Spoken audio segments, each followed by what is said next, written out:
Ku HTV yonna gyosinzira kubanga oli nze Haji Kazibwe Bashir Mbazida ndi ne former first lady wa Idi Amin Dada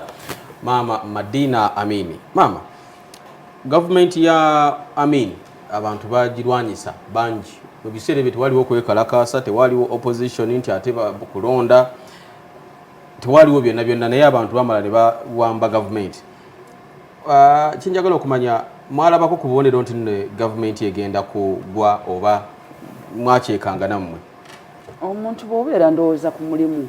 oba ogugoberera nga kimanyi kubanga abantu batulumba kuva bweru wa ggwanga ne bakola ekyo okujja nga bamusindiikiriza paka lwe bamujja mu buyinza. Naye nze beebula ekiseera kitono okubeera nti tuva mu buyinza gamba nafuna obunafu mu mubiri nga siyeewulira bulungi. Kati nalina dokita wange ng'ali eyo mu Iraq, Baghdad. Kati ntera ogenda nampa ennyonyi eyaffe ey'obwa pulezidenti nsobola okugenda eyo. Kati bwe ŋŋenda okufuna obujjanjabi naleka abagenda kukwata Lwera naye nga njogera naye buli ddakiika tugambe nga nteekwa okwogera naye kubanga ninga ambasada we nga ategeeza batuuse wano bali wano batuuse wano nga buli kimu akimanyi. Naŋŋamba nti nina okutegeeza Libya okulaba nti bakola entegeka ey'okumuggyawo. Kati ambasada waffe nga njogera naye buli kiseera ate ne mukubira ono ne muwaaki amawulire ng'ebintu we bitambula. Kwegamba yava wano n'agenda e Jinja n'ayitira Embaale n'ayita Soroti n'ayogera ku leediyo nti munzigyeko ne mugenda kukola ki? Mugenda kunjula. N'agenda Arua. Era bwe yatuuka Arua n'aŋŋamba atuuse nga n'ennyonyi etuuse. Mama, okuva wano Amin yatambuza mmotoka okuva e Kampala? Yatambuza mmotoka. Nze nagenda nga yeevuga. Era ne mukudduka gavumenti bagikuba bawamba ye yavuga emmotoka ye kennyini? Yava mu Kampala nga ebikompola bitandise okuvaawo. Ne yeevuga yennyini? Ne yeevuga ye kennyini. Era nga mbuulira ntuuse wano, ntuuse e Jinja, ndi wano. Kati bwe yava e Kampala yata mukono Jinja paka wa? N'alyoka agenda Mbaale n'agenda e Soroti n'ayogera ku leediyo nti munzigyeko naye mugenda kunjula. Mujja kwejjusa lwaki munzigyeko? Mugenda kwejjusa lwaki munzigyeko. N'ayita n'atuuka Arua n'antegeeza nti atuuse. Ate awo nga n'ennyonyi yamaze dda okutuuka kuba bali ambasada yamaze okuntegeeza. Kati ennyonyi yemujja wano e Uganda nga egudde ku kisaawe ekye Arua? Ebiseera ebyo ambasada waffe yali Amin Mutyaba. Amin Mutyaba. Yali ya Uganda oba yali ya Libya? Gaddafi yamuweereza? Yagiweereza. Okay. Nejja Arua n'ayingiramu n'abeesikooti ne baminisita ze babatonotono. Ne bakola ki? Ne bajja e Benghazi. Kati batuuka e Benghazi nanga n'ogenda okulaba mukazi wange. E Benghazi mu Libya? Mu Libya. Gye yatuukira? Gye yatuukira. Kati awo ate n'afuna ennyonyi endala naga n'ogenda okulaba mukyala wange okusooka. N'alyoka ajja e Iraq gye nnali. Jinako. Amin gavumenti bamaze okugiwamba agenze mu buwaŋŋanguse naye nga yakatuuka e Benghazi wa mukwano gwe Gaddafi. Omutima gwamuluma naga njagala kulaba mukyala wange ali atya. Gaddafi n'amuwa ennyonyi n'akusanga e Iraq. Let's have that chat ekyaliwo. Amin yakusinkanye olwo Saddam Hussein yafuga? Nedda. Ebiseera ebyo waliwo pulezidenti nga bamuyita Hassan. Okay. Naye twali era nkyali e Iraq. Hassan nga mugonvu nga mulwadde. N'asalawo okuva mu buyinza abuwaani abuwe Saddam Hussein. Saddam Hussein kwega yali vice we. Ng'era emirimu gyonna yagikola kubanga Hassan yali mulwadde. Kati Amin yalina enkolagana ne Saddam Hussein baali bakwatagana? Kati yali kwegamba Saddam Hussein yali vice nga president ye Hassan. Era nga bwe tugendayo tubeera nki ne Hassan. Naye nga vice we gwakola naye emirimu gyonna kubanga oli Hassan yali mulwadde. Bwekityo. So Amin bwajja n'akusinkana e Baghdad mu Iraq naye wali ogenze kujjanjabwamu akunyumizaamu kibadde kitya naawe amawulire gano wagafuna otya n'omanya kakati ebintu bikyuseeka? Nga tutuula awo ku mmeeza yali ne ministers we Jumba Masagazi ne beesikooti be neyapuliranga esikooti ye bonna nga tutuula awo ku mmeeza kugaa ne tunyumya ebitutuuseeko ne tunyumya naye nga mugumu ng'ali bulungi nga talina ng'era alina omo nga bulijjo bw'abeera. gwe baali bajje mu buyinza embeera gye yalimu yali efaanagana ne we yabeereranga mu buyinza ngali bulungi tuula ne tunyumya nangamba kati nzirayo e Libya nkulabyeko kiwedde nzirayo e Libya naye simanyi nga tunaddayo eka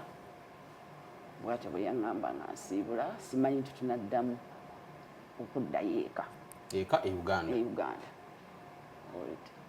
n'alyoka agenda e Libya kati ate e Libya ne bamujja ku layini y'essimu nga si muntu nkozesa manyi ebiseera ebyo tetwalina bino fax biki nga tukozesa telegram oluusi nga ŋŋenda ne mutumira munankani message nga ze mutumira naye nga nziramu mutumira message nga nziramu tutyo ekitiibwa kyaffe ne kikomaawo. Wawulira otya ekitiibwa kyammwe kigenze ate kigenze osangiddwa mu buwaŋŋanguse mu ggwanga eddala n'omwami wo kati naye muli separated gweoli Iraq ye ali Libya akaseera kaali katya jjukira wagenda oli mulwadde togenze na pocket money akumala oba mwalina ssente ku akawunti ebweru omwami wange ekyo kyekintu kyatayagalanga nno munnange kankubuulire ng'ebyetaaga tukwate ssente muzitwale ebweru nga nti kasita omukulembeze otandika ebyo nga n'abagoberezi bo batandika ebyo nga baminisita ng'ebyo etabyagalira ddala terina akawunti bweru ssente zonna zaaliwa ezize era namugamba nti okoze ekyo n'agamba nti Allah gyali ajja kutuyamba. Amini bwe yajja mu nnyonyi eno mulimu abantu abamu abatonotono byajja nabo ebisawo bya ssente byagenda nabyo byali bisobola bamazaako bbanga teyatwala bisawo yalina briefcase ye nga mwe muli awo busente butonotono teyatwala bisawo oli omwami kwegamba yalina endowooza ye nga nange ebiseera ebimu sigisanyukira ng'omukyala ng'olaba ebibalo bye birala nga ye abala bulala nze mbala bulala ngaga nti ssente za ggwanga yazireka wa yazireka teyagenda na ssente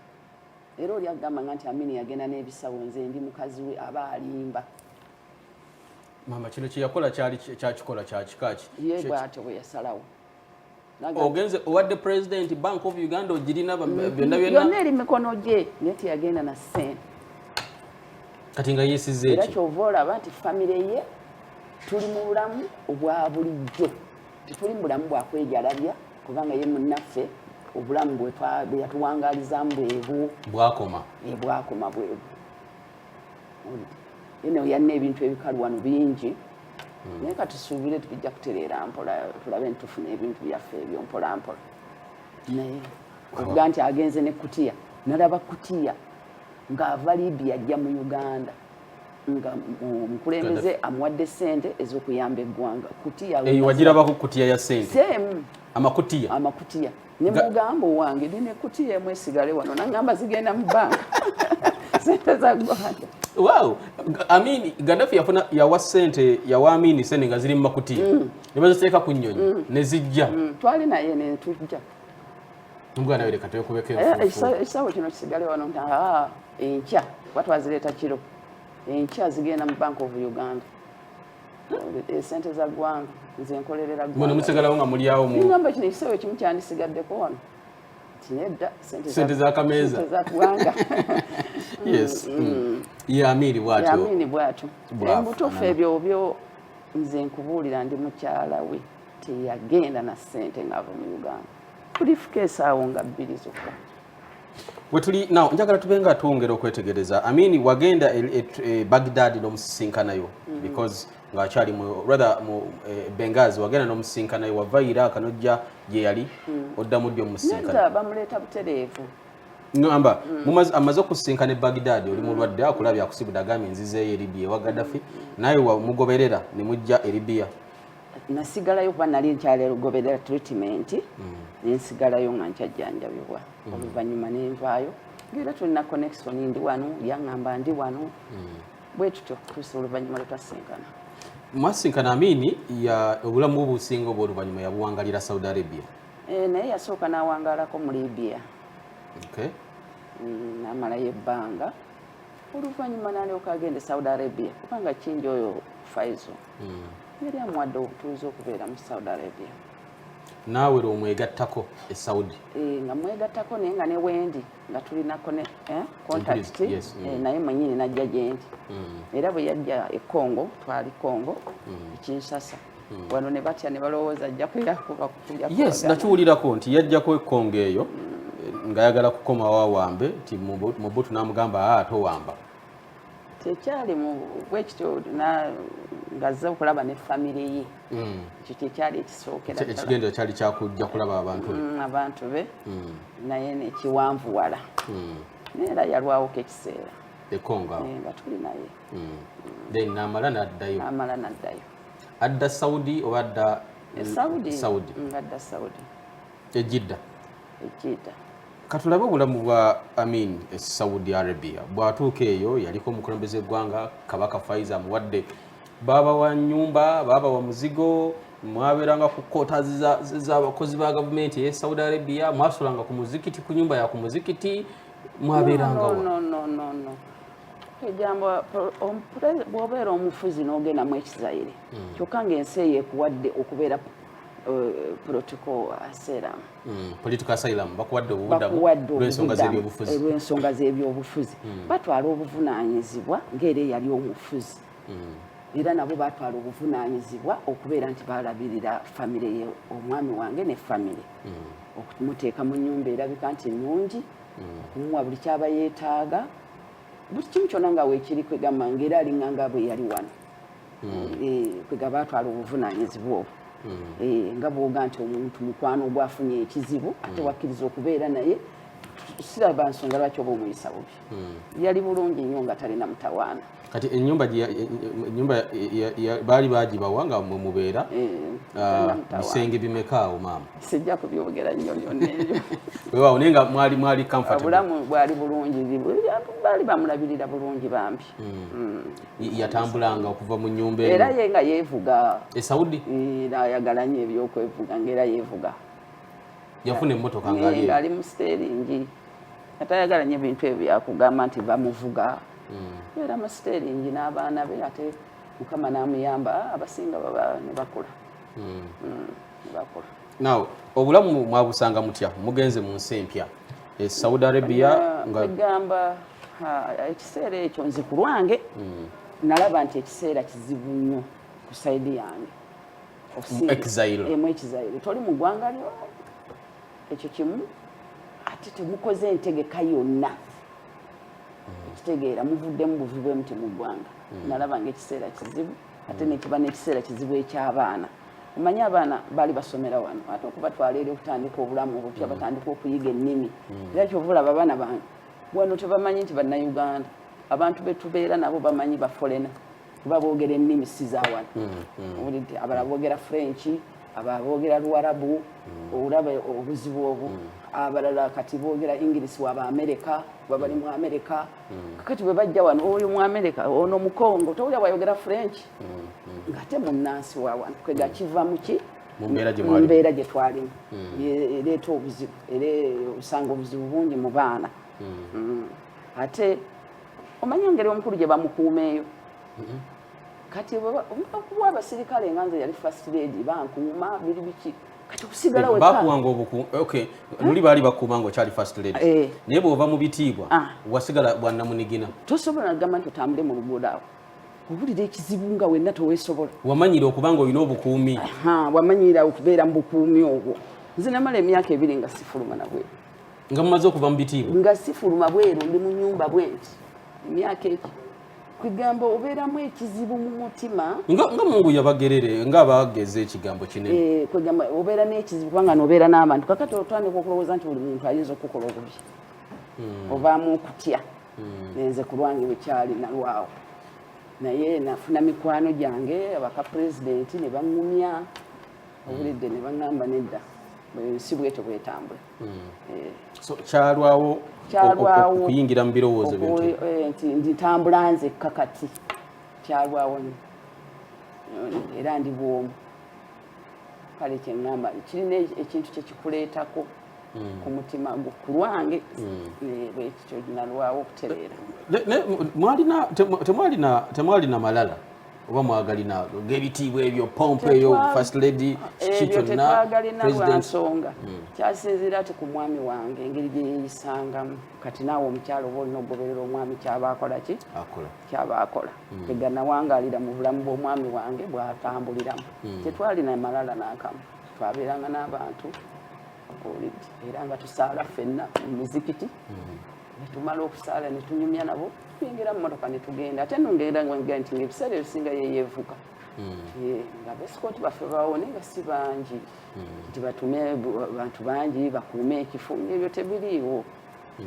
nga tebiriiwo. Amini bwe mwali nga mutuuse ne Saudi Arabia mu nsi etali yammwe, of course waliyo bannayuganda ebifaananyi ebyo ebya Amini awo ng'ali ne famire ye yes abamu ku baana bamu ku baana abo era ndowooza ndabaawo oyo yeggwe asibye ekiviiri kipaafu si paafu nviiri zange za butonde zennyini yeggwe omukyala ali emabega awo era awo bwetutyo nga bonna baana ba Amini abo bonna baana baffe naye kati bano abawala abafuuse bamaama bano abalenzi bafuuse bataata oyo no Moses baga nti bamulyamu omutima kujangaa nti abakulembeze baboogerako ebintu ebyobulimba.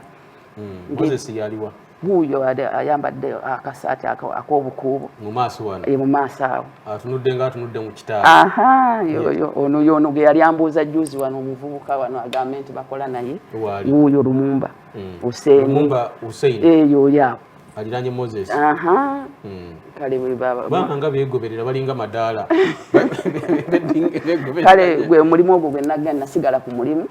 kubanga bamaama bagenze gw'olina okukuŋŋaanya obuvunaanyizibwa obwo. Bw'ojjukiririza ekifaananyi bakibakubirawa era mu maka gange Kololo we twali kwegamba omuntu oyo yali mulangira nga bamuyita Sanu oba Cambodia ono omuzungu oyo onoza Cambodia bwe kityo ngazzeeko mu State House ngazze okumulaba. You had a wonderful time. Mwalina akaseera akalungi? Akaseera ffe twakeewa omukulembeze gwowa ekiseera naye omulimu ogwo gwe babeerako tegubawa kiseera si mwangu toguyita mwangu. So it's not easy being a president. Si kyangu okuba president. Muzibu nnyo kubanga goyinza okwebaka ng'omaliriza emirimu gyo naye bo bayinza obuteebaka ne bakola meeting budde kukya. Olwo gwe first lady oliwa? Oli awo obeera naye nga yatera okuntwala buli wabeera obeerawo. Bageze meeting gwe nobeera mu kisenge ekiddako n'ogumiikiriza. Naye ate era naawe towewulira bulungi ki kye baleka ekitagwa. Yes, omutima guba gukuluma. Weewaawo. Idi Amin Dada muli mu buwaŋŋanguse bannayuganda waliwo bannayuganda babeera Saudi Arabia baabakyalirangako oba bamanyako Jidda gye mwabeeranga? Nze ebiseera ebimu nga siwangaala nnyo mu Saudi nga nenvaayo ne ŋŋenda e Kinsasa olw'okukola ku bizinesi kubanga sigenda twagenda ffe nansawo za ssente ng'olina okuyiiya nina okuyiiya abaana bato balina okubeera nga babeera mulamu kale nga mbeera nnyo mu Congo naye ye nga bwe nkugambye ng'abamiitinga bannayuganda abaavanga eno nga bagenda okukola hijja nga bamulaba ne banyumya bulungi nnyo nga bamulaba bamasheeka bakamulegeya nga bamulaba ne batuula ne boogera naye bwekityo nga bamulaba. Muli mu buwaŋŋanguse Amini kiki yali asubwa ku Uganda ng'eggwanga lye yakulemberako kumpi myaka 9 yagamba kituli eno Saudi Arabia naye misinga kino nti yamisinga obudde bwaffe ekyo nga kimisinga obudde omanyi Saudi Arabia omanyi obudde bwa embeera y'obudde obudde bulala nnyo musana guba mungi ate n'empewo neeyitirira kati awo obudde kikulu nnyo wano mu Uganda yaffe tulina obudde bulungi ate n'ekirala toyinza kwewulira bulungi ne bwe bakuwa ebirungi ebiri biti eggwanga lyo ddala yabaamu muli kyawulira nti yakisubwa okulaba nti bannayuganda teyabasiibula mu ngeri nnungi yabasiibula ngeri yakudduka n'atabasiibula nti baneba omulimu guwedde kale kyova olaba nze mpulira bubi okulaba omufuzi nga adduka buddusi kubanga ekizibu ekiri awo nkimanyi si kirungi. Kirungi Uganda efune ku mufuzi awaayo obulunza bwati nadda wali abantu abamwagala ne bagenda bakwebuuzaako ne bakukuuma nga former president kiba kirungi nnyo naye bwadduka ye kennyini afuna ebizibu famire ze zifuna ebizibu ab'emikwano babadde akola nabo mu gavumenti baba n'ebizibu kale ebyo twandibadde tukirongosaamu. That's a powerful message okuva eri former first lady wa Uganda Mama Madina Amin. Twagala kubanga tunzika manyi program hizo lozo betandika butanzi but no worries tuchaine dakika ngazizo te program eno munanga hizo kubanga ojegase kubegase ja kubanga edibwa mu lunaku lwalero kusawanya ezekiro ekyo lunaku lwalero. Now mama wakulembera ko Uganda. Yes sir. nze mukyala ndowooza bwentyo endowooza yange bwegambe kano mukafune mukarecording kakano mukyala gwendi nayo Mukamini wafugako Uganda omwami wange yali agenda safari ntyo n'agamba sijja kuleka muntu yenna mu ntebe yange okujjako mukyala wange Madina Amini ne mugema lwaki osazeewo bwetyo nti kwe kusiima kwange nalaba ng'omulimu gwampadde munene nina lwaki toleseewo baministers bo kubanga Mustafa baaliwo Mustafa Idris n'agamba nze nkikoze bwentyo gwe olina okusigala ng'okuuma eggwanga lyaffe kubanga gwe gwe neesiga yamala ennaku 10 olw'ekkumi n'olumu yakomawo kati nenfuga ennaku 10 n'ofuga Uganda okumala ennaku 10 ng'emikono gyange essaawa 2 mwana nga gwe president nga nze president wa baminisita banne yabagamba minisita be yabaga nti kyono gwe mbalekede yalangirira eggwanga nerimanya nti nze Idi Amin Dada ngenze bweru w'eggwanga naye ndesse mukyala wange ye president Madina Amin igwe gwendi naye ennaku 10 nga nze ndifuga kale mmanyi nnyo obuzibu obuli mu bantu baffe mama okufuga lwo wakusanga otya olunaku olwasooka mukukwata mu kintu kino ekya Uganda wagisanga otya mu myaka gy'ensanvu omanyi engeri gye nali kumpi nnyo naye nali sikyawulira nnyo buzibu ebintu byonna abikola ebimu tubeeraawo naye kati mama kambuuza naye nze saagenda mu ofiisi emirimu gyonna nagyekolera waka ekololo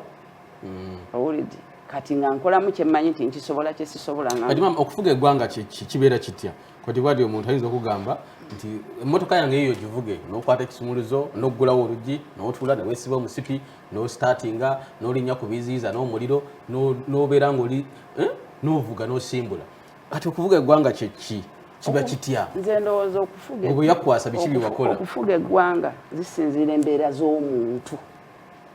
omuntu yennyini okufuga eggwanga ateeka okubeera n'embeera ze ng'omuntu okumanya abantu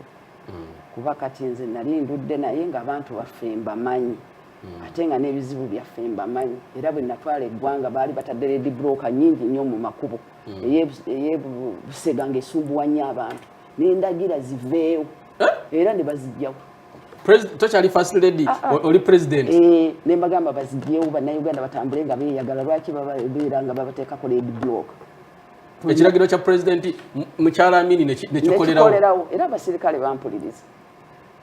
nga tebalinamu kugamba nti ate ono omukazi atugamba biki bampuliriza nti Naalongo ni Naalongo yegwe Naalongo wa Amini gwe nti Amini yali Saalongo ni Naalongo Mungu yatuweza dde eri abalongo era kati basajja bakulu kale baabulira nti Naalongo waayogedde ne bajja broka zaali mu kkubo nga zitawaanya abantu ne babajja ti maama agambye ennaku 10 z'omala nga gwe president wa Uganda omulangirire nga bbaawo yakwerondedde akoleseewo wazisanga otya obukulu ate ne president okudda naga nti mpewo obukulembeze bwange lwaki tewalemerako noga nti waayi sokoleka enkyogero kinyumidde omanyi twalingamu ebintu by'obeeraawo n'omwami wo ne mubanga muli mu kusaaga muli mu kunyumya muli mu kuseka efeesi gye nagendye eraga nga abantu ate nga sigyalaga waka kale kwegamba naga nti kate nkuwa omulimu gwo naye ngutambuza bulungi kwegamba neewala nnyo ebintu by'okusayininga era webadde nyagala okubuuza nti waliwo ebiwandiiko byakuleetera sayininga wano ebyo nabyewala kuba baga nti omusigire amala bitono muterekaawo ebiwandiiko bye nze ennaku ezange bwe zinaggwako mwe munaasayininga nga nfa nnyo ku ebyo ebintu ebirabika nti biri agenti bikolebwawo mu bwangu owulidde biri agenti era baministers baffe waliwo abafuna accident nga ndi akitingi president bine mbatumira helicopter nakuba mu Air Force baminisita bogwe president Mukamini ate president gwalekedde wa president mu kisanja kye ekyennaku 10 bafuna obuzibu n'okuba essimu noganze nga president ndagidde mbatwalire helicopter ebatwale mu ddwaliro emulago mpulira nga ne bakimpamu olunaku lumu mba n'amaanyi mangi era waliwo abaŋŋamba nga mami tugireyo ekikapu mu Bank of Uganda obawe ku kikapu banyumire nabo nebagamba nedda nze nkola bintu by'amazima ng'ono byakola omwami wange nange nina okukola bwentyo obuyinza bunyuma oba bumenya nnyo okusinga okunyuma kwegamba okunyuma kwabyo nga gwe obuyewadde n'ogamba olwaleero sijja kukola kampumule naye ba president abo kalibeere Saturday kebeere Sunday kebeere kiro babeerawo ebiri agenti ne bamugolokosa mutulo kubanga ensi ez'ebweru zikuba misana ewabwe misana yes eri batunula ate mwe mwebasi president webweru nakubira nga kiri agenti oba olina okukola ki okukikola kati mama nze ndi mutabani wo bwenge yaliko mu State House wandinjagaliza okubeera president kuyo walaba mulimu si mwangu mulimu ogulaba awo naye si mwangu era kyova olaba abasinga bava mu buyinza olw'okuba omulimu muzibu ate agumanyidde ate aguvaamu abamu bafa puresa tebawangaala ng'avudde mu buyinza era omwami wange Mungu yamuwa nnyo gwe yasabanga okumala ebbanga eggwanvu ng'avudde mu buyinza n'afiira ng'amaze ebbanga ggwanvu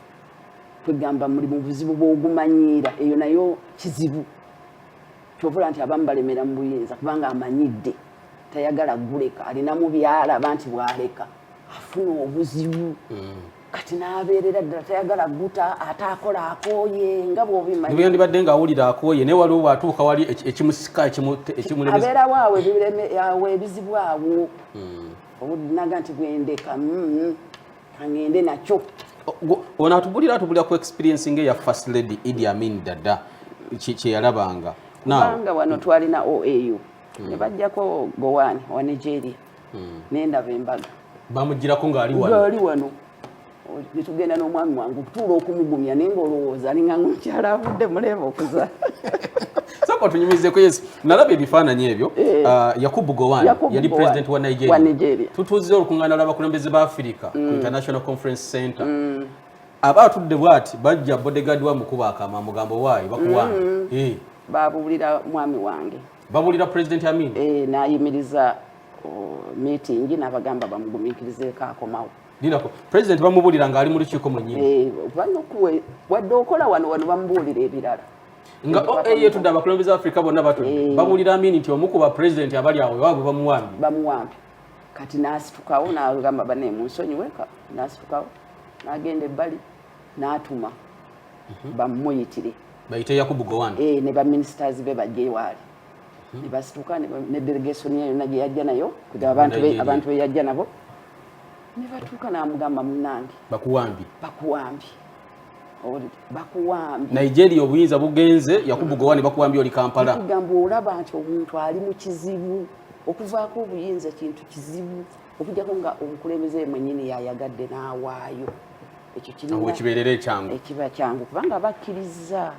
n'ekyo okuga nti bamuggyeko ku maanyi tekibasanyulye obulidde ate abamu ensi ezimu zibayisa bubi kuba kakati nga ffe otulaba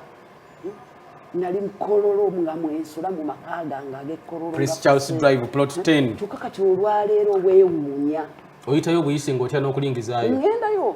nga ndaba bendera zeewuba za ambasada wewasulanga ge maka gange nali omwami wange yagagula gaali gage muntu yoze siga gavumenti naye kati gali mu gavumenti kale kwegamba bwabeerawo ekizibu bingi nnyo ebibajjira ng'avuddemu n'amaanyi babwavaamu n'obulungi yeetegeka naye bwe bamugjamu ku maanyi n'atwala ku bikapukapu awo ebisawosawo mbwera omuntu boga nti ova mu nnyumba eno ogenda awalala kiba kirungi eri omukulembeze naye bw'oba kujjawo ku maanyi si kirungi si kirungi kireeta obulwadde mu mukulembeze kubanga abadde takisiimye ate mugjeeko ku maanyi kireeta obulwadde weewaawo tuli ku STV wenna wosinzidde okubanga oli tulire maama Madina Amin former first lady former president wa Uganda nkitegedde leero nti Uganda yakulemberwako mukyala okumala ennaku 10 maama program akadde katwala kanti ndiggwa obubaka obusembayo wakomawo ddi wano e Uganda because abantu badde balowooza booli Saudi Arabia oba oli luddawo abamu nga tebamanyi nti oba oli awo mukyala wa Amin bayinza n'okufuna omukisa ogumulabako n'ayogerako eri eggwanga nga bwe tukikoze olwaleero wakomawo ddi era oli ku ki kati kwegamba omwami wange Mungu bwe yamujjulula kyankola bubi nnyo nawulira bubi nnyo saalonga okutwabulira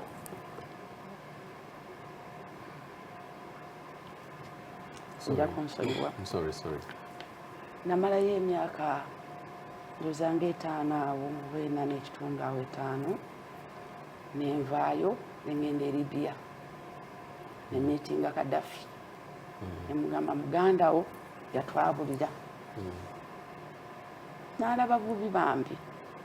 naye yampisa bulungi nagenda n'omwana wange omu omulongo yampisa bulungi nnyo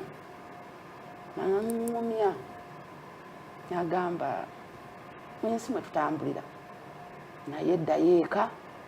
nja kukolera amaka empulira bubi nabwayoko ebbanga kati nentegeka okwagala okudda naye nfunamu ebizibuzibu byesijja kwogera ebimu byali bya famire neŋŋamba kabimala okukkakkana nja kuddayo eka kati nempita neŋŋenda wa Egypt ewamubalaka biseera ebyo nga yaliko nabo bampisa bulungi ng'abantu nga bategedde nti oli mukamini president Mubaraka ng'akumanyi passport yange ntambulira ku linnya lya mwami wange ate eri diplomati nagisaba wano president Museveni nakkiriza bagimpe ng'eyika mu mikono gy'omukulu wa mama Mbabazi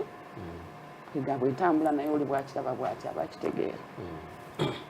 nembeerako awo kati nali njagala okudda nenfunamu accident mukulu gwange negulumizibwa nga nava ku steps ne mixinga steps nembeera mu bulumi awo nentwala ebbanga nasobola kutambula nze kamala okutereera nja kuddayo naye kati maze omwaka nga guno gwakomire nankomyewo wow maama tujja kukusaba naye nga mmaliriza nja kwebaza nnyo abantu abatuyambye okuva omwami wange Mungu lwe yamujjulula okutuusa olunaku olwaleero mbeebaza nnyo sijja kumenya buli omu naye mbeebaza nnyo neneebaza aba gavumenti abamu balina omutima mulungi abamu balina omutima mubi naye aba balina omutima omubi abatulaba obubi bamanye nti kwegamba byansi bibeerawo ate ebintu bikyuka obulungi naabo nange mbeebaza sijja kumenya nnyo buli omu kalina